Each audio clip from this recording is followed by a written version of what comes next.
Mark Donovan from HomeAdditionPlus.com, and today I'm going to show you how to wire a half-switched outlet.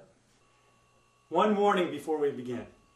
Make sure you turn power off at the circuit panel and check it at the outlet or switch boxes to make sure that they indeed are off before beginning any electrical work in your home.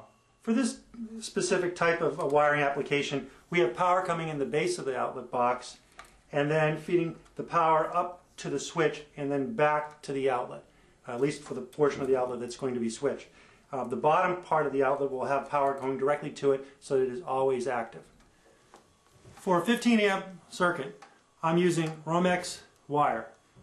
This is a 14-2 wire. It contains a white, which is your neutral, a black, which is for your hot, and then a bare copper wire, which is for your ground. In a 20 amp service, you would use a 12-2 Romex type wire. Same wires but thicker gauge for supplying more current to the load. In order for us to have a half switched outlet, we need to cut with a pair of Dikes the brass bus plate that connects the two nuts together here. And you just basically use your Dikes and snip this out.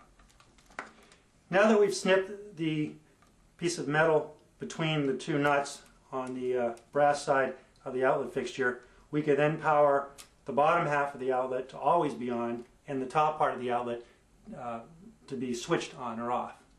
To wire the outlet itself, we have taken the power coming in from the base and the switch cable coming in from the top, and first of all we've connected the two bare copper wires together, twisted them together, and attached them to the green nut for the ground.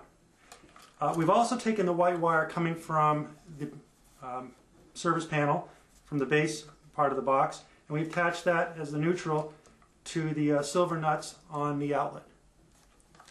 On the left hand side of the outlet, where we cut the spacer bar in between the two outlets, we have taken the black wire from the service panel and the black wire associated with the switch and a pigtail of black wire and twisted them together with a wire nut.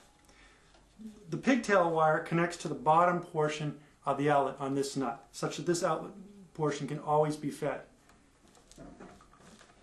And then we've taken the white wire here, which comes from the switch unit, and attach it to the top portion of the outlet on the brass nut.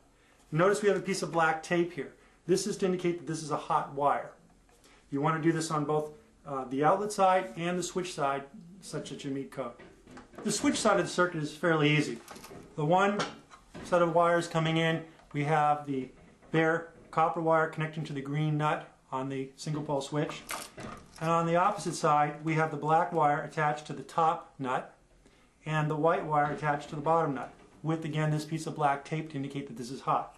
When we turn this switch on, we're basically connecting the two wires together inside so that power comes through this black wire, down through this white wire, and over to the brass nut on the outlet itself, so that it's then turned on and active.